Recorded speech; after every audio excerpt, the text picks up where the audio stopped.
কোনো মানুষ যদি 5 ওয়াক্ত নামাজের পরে আয়াতুল কুরসি পড়ে, লাম ইয়ামনাহু আন দুখুলিল জান্নাতি ইল্লাল মাউত, মৃত্যু ছাড়া তাকে জান্নাতে যেতে আর কেউ বাধা দিবে না। তার আর জান্নাতের মধ্যে পার্থক্য শুধু মৃত্যু। যেমন কুমিল্লা আর ঢাকার মধ্যে পার্থক্য শুধু মেঘনা নদী, ঠিক তেমনিভাবে জান্নাত আর ওই ব্যক্তির মধ্যে পার্থক্য শুধু মৃত্যুর নদী। অর্থাৎ মৃত্যুর এপারে সে, মৃত্যুর ওপারে জান্নাত। এজন্য 5 ওয়াক্ত নামাজের পরে কি পড়া? আয়াতুল কুরসি পড়া। আয়াতুল কুরসি কোরআনে কারীমের একটা আয়াত, যে আয়াতকে রাসূল করিম সাল্লাল্লাহু তাআলা আলাইহি ওয়াসাল্লাম যে আয়াতকে কোরআনে কারীমের সবচেয়ে দামি আয়াত বলেছেন, আযমু আয়া, যে আয়াত কোরআনে কারীমের সবচেয়ে দামি আয়াত। আল্লামা কুরতুবী আলাইহি রহমাত তার বিখ্যাত কিতাব তাফসীরে কুরতুবীর মধ্যে লিখেছেন, আয়াতুল কুরসি কোরআনে কারীমের সবচেয়ে দামি আয়াত কেন? তিনি উত্তরে বলেন, এই একটা মাত্র আয়াত, পূর্ণাঙ্গ আয়াতের মধ্যে আল্লাহ তাআলা শুধুই তার জাত ও সিফাতের কথা বলেছেন। আর কোন প্রসঙ্গ এই আয়াতে কারীমের মধ্যে আল্লাহর উল্লেখ করেন না। শুধুই আল্লাহ তাআলার জাতের কথা আর আল্লাহ তাআলার সিফাতের কথা। এখানে আল্লাহ তাআলার জাত, আল্লাহ তাআলার সিফাত, আল্লাহ তাআলার দিকে ফিরাম জমায়ের সর্বমোট 18 বার উল্লেখ আছে। কতবার উল্লেখ আছে? 18 বার উল্লেখ আছে। এই জন্য এই আয়াতে কারীমা এতটা দামি। মূলত এই আয়াতে কারীমা পড়তে দিয়েছেন কেন? আমাদেরকে জান্নাতের সুসংবাদ কেন দিলেন? জান্নাতের সুসংবাদ দিলেন, এটা দিলেন লোভ দেখালেন, লোভ দেখালেন। মূলত পড়তে দিলেন কেন? এটা বুঝে বুঝে পড়লে না তোমার কলিজায় আল্লাহ তাআলার সিফাত আসবে, আর আল্লাহ তাআলার সিফাত আসলে জাতের ইয়াকিন আসবে, আর জাতের ইয়াকিন আসলে মোহাব্বত আসবে। কি হয়? বিসমিল্লাহির রহমানির রহিম পড়েন। আল্লাহু লা ইলাহা ইল্লা হুয়াল হাইয়ুল কাইয়্যুম লা তাখুযুহু সিনাতুন ওয়া লা নাওম লাহু মা ফিস সামাওয়াতি ওয়া মা ফিল আরদ মান যাল্লাযী ইয়াশফা'ু 'ইনদাহু ইল্লা বিইذনিহি ইয়া'লামু মা বাইনা আইদিহিম ওয়া মা খালফাহুম ولا يحيطون بشيء من علمه إلا بما شاء وسع كرسيه السماوات والأرض ولا يؤوده حفظهما وهو العلي العظيم। আজ থেকে পড়ব তো ইনশাআল্লাহ। উস্তাদরা যারা আছেন, ছাত্ররা যারা আছেন, আপনারা এই সূরাটার, এই আয়াতে কারীমার তরজমা আর তাফসীর আবার শিখে নেবেন, নতুন করে পড়ে নেবেন। নতুন করে কি করে নেবেন? নতুন করে পড়ে নেবেন যে আল্লাহ তাআলা এই আয়াতের মধ্যে আমাদেরকে কি বোঝাতে চাইলেন। প্রথম শব্দ যেটা রব্বে কারীম বললেন আল্লাহ, এখানে আল্লাহ হলো মুবতাদা, আর ওয়াহুয়াল আলিয়ুল আযীম শেষ শব্দ পর্যন্ত প্রতিটা শব্দ হলো আল্লাহর খবর। আল্লাহর কি খবর? আল্লাহ তাআলা তার জাতের ব্যাপারে পুরো আয়াতে কারীমার মধ্যে শুধুই সিফাত বর্ণনা করে করে আল্লাহ তাআলা নিজের ব্যাপারে খবর দিয়েছেন। নিজের ব্যাপারে কি দিয়েছেন বলেন? নিজের ব্যাপারে খবর দিয়েছেন। প্রথম বলেন যে আল্লাহু লা ইলাহা ইল্লাহু, তুমি জানো আল্লাহকে জানো, তিনি ছাড়া কোনো মাবুদ নাই, তিনি হলেন আল্লাহ। তাহলে আল্লাহ মুবতাদা, লা ইলাহা ইল্লাহু কি খবর? প্রথম খবর। এরপরে শুধু খবর শুরু হয়ে গেছে, আল্লাহু লা ইলাহা ইল্লাহু। এরপর দ্বিতীয় খবর আল হাই, এটা দ্বিতীয় খবর। আল কাইয়্যুম তৃতীয় খবর। লা তাখুযুহু সিনাতুন ওয়ালা নাওম চতুর্থ খবর। লাহু মা ফিস সামাওয়াতি ওয়া মা ফিল আরদি পঞ্চম খবর। তারপরে পড়েন মান যাল্লাযী ইয়াশফা'ু 'ইনদাহু ইল্লা বিইذনি ষষ্ঠ নম্বর খবর। তারপরে ইয়ালামু মা বাইনা আইদিহিম ওয়া মা খালফাহুম সাত নম্বর খবর। ওয়ালা ইউহিতুনা বিইলমিহি ইল্লা বিমা শাআ খবর। ওয়াহুয়াল আলিয়্যু 9 নম্বর খবর। ওয়াসিআ কুরসিয়্যুহুস সামাওয়াতি ওয়াল আরদ 9 নম্বর খবর। ওয়ালা ইয়াউদুহু হিফযুহুমা ওয়াহুয়াল আলিয়্যুল ওয়ালা ইয়াউদুহু হিফযুহুমা 10 নম্বর খবর। ওয়াহুয়াল আলিয়্যু 11 নম্বর খবর। আল আযীম 12 নম্বর খবর। কি হয় আজীব। রব্বে করিম এক বাক্যে তার নিজের ব্যাপারে 12টা সংবাদ শুনিয়েছেন আমাদেরকে। কতটা সংবাদ শুনিয়েছেন? প্রতিটা সংবাদ 7 আসমান 7 জমিনের চেয়েও ভারী। প্রতিটা সংবাদ কি বলেন? 7 আসমান 7 জমিনের চেয়েও কি প্রতিটা সংবাদ। 1 নাম্বার সংবাদ তো লা ইলাহা ইল্লাহু। এটা তো হলো 7 আসমানকে যদি এক পাল্লা রেখে দেওয়া হয়, 7 জমিনকে এক পাল্লা রেখে দেওয়া হয়, তার সাথে যদি সমস্ত মাখলুকাতকে রেখে দেওয়া হয়, তার সাথে যদি সমস্ত ফেরেশতাদেরকে রেখে দেওয়া হয়, তার সাথে যদি সমস্ত জান্নাতগুলোকে রেখে দেওয়া হয়, তার সাথে যদি সব জাহান্নামগুলোকেও রেখে দেওয়া হয়, এর সাথে যদি সমস্ত ফেরেশতাদেরকেও রেখে দেওয়া হয়, তো লা ইলাহা ইল্লাহু তার চেয়ে বড়। তো রব কি এটা আমাকে শুধু জান্নাতে যাওয়ার জন্য দিয়েছেন? শুধু এটা লোভ দেখিয়েছেন? মূলত দিয়েছেন আল্লাহ তাআলার সিফাত শুনে শুনে জাতের ইয়াকিন পয়দা করার জন্য। কি হয় মূলত কেন দিয়েছেন বলেন? কতটা খবর দিয়েছেন মোট? প্রথম খবরটা কি বলেন?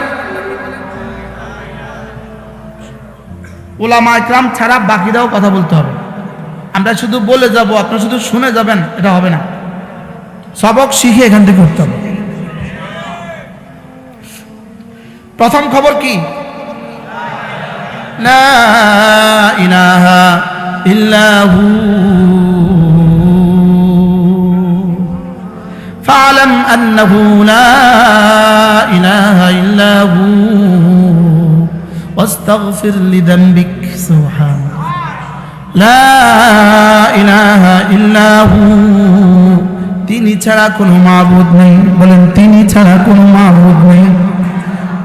কখনো বলেন তিনি ছাড়া কোনো মাবুদ নাই, কখনো বলেন তুমি ছাড়া কোনো মাবুদ নাই, কখনো বলেন আমি ছাড়া কোনো মাবুদ নাই, কখনো বলেন আল্লাহ ছাড়া কোনো মাবুদ নাই।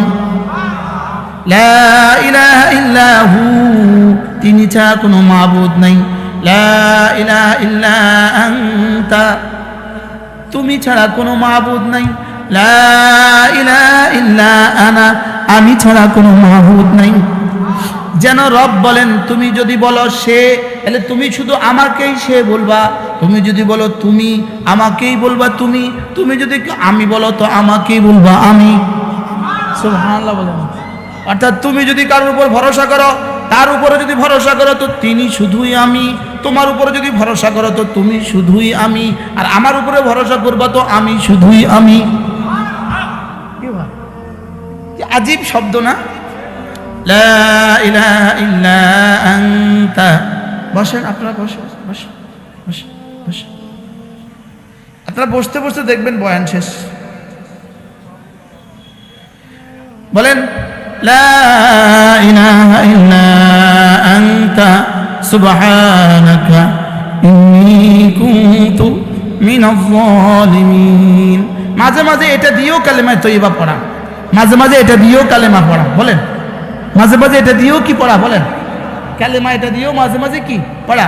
হযরত মূসা আলাইহিস সালাম যখন তুর পাহাড়ে গেলেন, হযরত মূসা দূর থেকে যখন মূসা আওয়াজ শুনলেন, আওয়াজ ইয়া মূসা, হযরত মূসা ঘাবড়ায় গেলেন। এত রাতে কে আমাকে ডাকবে?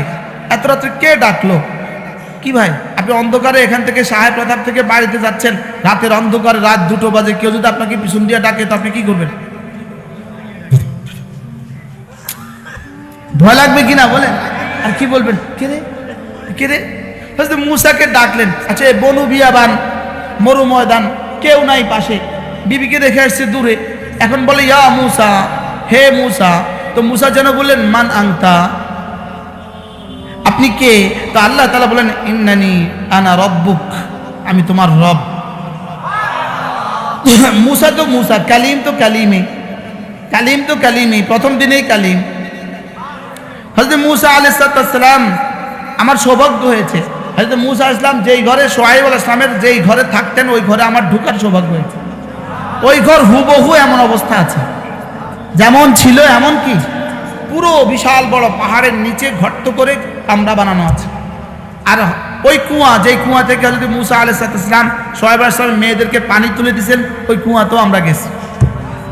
আর যেখান থেকে 12টা নহর জারি হয়েছে পাথরে আঘাত করার দ্বারা, ওই 12টা নহরের পানি এখনো আছে, এভাবে পানি উঠতেছে। 12টা কুয়া, এই বালির মধ্যে 1 2 3 4 12 জায়গা থেকে পানি উঠতেছে, পানি নেমে সাগরের দিকে চলে যাচ্ছে, এখনো ওই অবস্থাতেই পানি উঠে। সুবহানাল্লাহ। হযরত মূসা আলাইহিস সালাম কি বললেন, আপনি কে? তো আল্লাহ তাআলা জবাবে বলেন, আমি তোমার রব। তো কালিম বলে, আমার রবের নাম কি? তো আল্লাহ তাআলা বলেন, ইন্নানি আনাল্লাহ, আমার নাম আল্লাহ। আমার নাম কি? হযরত মূসা এবার জিজ্ঞেস করলেন, আপনার পরিচয়টা দেন। আল্লাহ তাআলা বলেন, লা ইলাহা ইল্লা আনা, লা ইলাহা ইল্লা আনা, আমি ছাড়া আর কেউ নাই, এটাই আমার পরিচয়। কি হয়? তাইলে মাঝে মাঝে এগুলো দিয়েও কালিমায়ে তয়্যিবা পড়া। তাইলে আপনি যখন দেখেন, আমরা যখন তাশাহুদ পড়ি, আশহাদু আল্লা ইলাহা ইল্লাল্লাহ, জীবনে কি কখনো ভাবছেন যে আমার রব আমাকে দিয়ে তাশাহুদের ইকরার আবারও করিয়ে নিচ্ছেন? সুবহানাল্লাহ। কি তিনি আমাকে দিয়ে তুই পড়বি না, তোর ওয়াজিব করে দিব, তোর কালেমায়ে শাহাদাত পড়তে কি করে দিব? ওয়াজিব করে দিব। এজন্য পড়ো, আশহাদু আল্লা ইলাহা ইল্লাল্লাহ, আশহাদু আল্লা ইলাহা ইল্লাল্লাহ ওয়া আশহাদু আন্না মুহাম্মাদান আবদুহু ওয়া রাসূলুহু। কখন পড়ছি এটা? তাশাহুদের মধ্যে কেন পড়াচ্ছেন? তোর কালেমাকে আমি দৌড়াচ্ছি, কিন্তু সুবহানাল্লাহ, তোর তাশাহুদকে আমি কি করাচ্ছি? আমি বারবার দৌড়াচ্ছি, ফজরে, জোহরে, আসরে, মাগরিবে, এশা, তোর তাশাহুদ দৌড়াচ্ছি আমি। এই জন্য পড়বো তো এভাবে ইনশাআল্লাহ, ইস্তেজারের সাথে পড়া। যখন তাশাহুদ পড়বেন তখন দিল যেন এদিকে যায়, দিল যেন এই কথা বলে, হ্যাঁ আমি সাক্ষী দিচ্ছি, আবারও সাক্ষী দিচ্ছি, আল্লাহ আপনি ছাড়া কোনো মাবুদ নাই। আমি আবারও সাক্ষী দিচ্ছি, মুহাম্মদ সাল্লাল্লাহু তাআলা আলাইহি ওয়াসাল্লাম আল্লাহ তাআলার বান্দা ও রাসূল। আশহাদু আল্লা ইলাহা ইল্লাল্লাহ ওয়া আশহাদু আন্না মুহাম্মাদান আবদুহু ওয়া রাসূলুহু। এজন্য ওযুর শেষে কালিমায়ে শাহাদাত, ফুতিহাত লাহু আবওয়াবুল জান্নাতি সামানিয়া, 8টা জান্নাতের সবগুলো দুয়ার খুলে দেওয়া হয়। বলে না 8 জান্নাতের সবগুলো দুয়ার, না এক জান্নাতের 8 দুয়ার? বলেন 8 জান্নাতের সব দুয়ার। বলেন, আমরা আগে কি তর্জমা করতাম জানেন? জান্নাতের 8টা দুয়ার খুলে দেওয়া হয় না, এটা ঠিক না তর্জমা। জান্নাতের 8টা দুয়ার খুলে দেওয়া হয় না, বলে 8টা জান্নাতের, 8টা জান্নাতের সবগুলো দুয়ার খুলে দেওয়া হয়। আবওয়াবুল জান্নাতি সামানিয়াতে, জান্নাতি সামানিয়াতে, 8 জান্নাতের সব দুয়ার। বলেন 8 জান্নাতের কি? আল্লাহ আপনি না 8 জান্নাতের সব দুয়ার খুলে দেন। সুবহানাল্লাহ। এজন্য মসজিদে ঢোকার সময় আল্লাহুম্মা ইফতাহলি আবওয়াবা রাহমাতিকা, আল্লাহ আপনার রহমতে যতগুলো দুয়ার আছে সবগুলো খুলে দেন। আচ্ছা, একবার যদি এই দোয়াটা কবুল হয়, রিজিকের আর জীবনে অভাব হবে? আচ্ছা, কি দোয়াটা না রাসূল শিখালেন বলে? হ্যাঁ, দোয়াটা পড়েন তো। আমরা কেমনে পড়ি এটা? কেমনে পড়ি? আল্লাহুম্মা তাআলা বল, আল্লাহুম্মা তাআলা বুঝো না আমরা এটা কেমনে পড়ি? কর না, আমরা কি বুঝে পড়ি? ভাইবে পড়ি? কিছু প্রাপ্তির আশায় পড়ি? না, ইস্তেজার নাই। কি নাই? ইস্তেজার নাই। এজন্য বিসমিল্লাহ والصلاة والسلام على رسول الله اللهم افتح لي, আল্লাহ আপনি আমার জন্য খুলে দেন। আল্লাহুম্মা ইফতাহ লি, আমার জন্য খুলে দেন। আবওয়াব রাহমাতিকা, আপনার রহমতের যতগুলো দুয়ার আছে সবগুলো দুয়ার। তাহলে সুস্থতার দুয়ার খুলে দেন, রিজিকের দুয়ার খুলে দেন, স্ত্রীর দুয়ার খুলে দেন, সন্তানদের দুয়ার খুলে দেন, সুখের দুয়ার খুলে দেন, শান্তির দুয়ার খুলে দেন, ইলমের দুয়ার খুলে দেন, ইজ্জতের দুয়ার খুলে দেন। সুবহান আল্লাহ। কবর আযাব মাফ করার ব্যবস্থা করে দেন আল্লাহ। কবরে জান্নাতের দুয়ার খুলে দেন, হাসরের ময়দানে দুয়ার খুলে দেন আল্লাহ। ফুলসরাত বিদ্যুতের মতো বার করে দেন আল্লাহ। জান্নাতের সবগুলো দুয়ার খুলে দেন। তাহলে এটার মধ্যে কি কি আছে, কি কি নাই? হ্যাঁ, কি পরিমাণ জামিউল কালিম, কি পরিমাণ জামিউল কালিম। এজন্য ইমাম মুহাম্মদ রাহিমাহুল্লাহ মুআত্তা মালিক, ইমাম মালিক রাহিমাহুল্লাহ মুআত্তা মালিকের মধ্যে একটা হাদিস নিয়ে আসছেন। তিনি বলেন যে আল্লাহ রাসূল কোনো দোয়া বলেন নাই জিবরিল শিখানো ছাড়া। সুবহানাল্লাহ বলেন। আল্লাহর নবী কোনো দোয়া পড়েন নাই জিবরিল শিখানো ছাড়া। এজন্য আমাদের জুলফিকার আলী নকশবন্দি দামাত বারাকাতুম তিনি বলেন যে কোনো মানুষের আকল রসাই হবে না, কোনো মানুষের আকল এই পর্যন্ত পৌঁছবে না যদি না জিবরিল রাসূলকে না শিখাতেন। এক একটা দোয়া কি পরিমাণ জামে, মসজিদে ঢোকার দোয়াটা কি পরিমাণ জামে বলেন।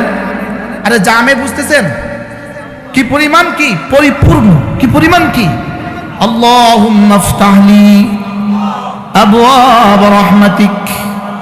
আল্লাহ রহমতের সবগুলো দুয়ার খুলে দেন। এবার বের হওয়ার সময় আল্লাহুম্মা ইন্নী আসআলুকা মিন ফাদলিক, যেটা আপনি বলেছেন ওয়াবতাগু মিন ফাদলিল্লাহ ফাইদা কুদিয়াতিস সালাতু ফান্তাশিরু ফিল আরদ ওয়াবতাগু মিন ফাদলিল্লাহ ওয়াযকুরুল্লাহ কাসীরা। আপনি যেটা বলেছেন মসজিদে আসতে, আমি তো আসলাম। আপনি বলছেন নামাজ পড়তে, আমি তো পড়লাম। এবার বলেছেন নামাজ শেষে আবার দোকানে ফিরে যেতে, আমি দোকানে যাচ্ছি। আবার বলেছেন রিজিক তালাশ করতে, আমি রিজিক তালাশের জন্য যাচ্ছি। অতএব ইন্নী আসআলুকা মিন ফাদলিক, এবার রিজিকের দুয়ারটা খুলে দাও। কি হয়? তাহলে এই দোয়াগুলো কি জামে, এই দোয়াগুলো কি বলেন জামে। এই দোয়াগুলো হাজারো নিজের বানানো দোয়ার চেয়েও শ্রেষ্ঠ, হাজারো নিজের বানানো দোয়ার চেয়ে কি শ্রেষ্ঠ। এই জন্য রাসূল করিম সাল্লাল্লাহু তাআলা আলাইহি ওয়াসাল্লাম যখন যে দোয়া পড়েছেন তখন সে দোয়া পড়া এই সময় অন্য সব কিছুর চেয়েও বেশি দামি।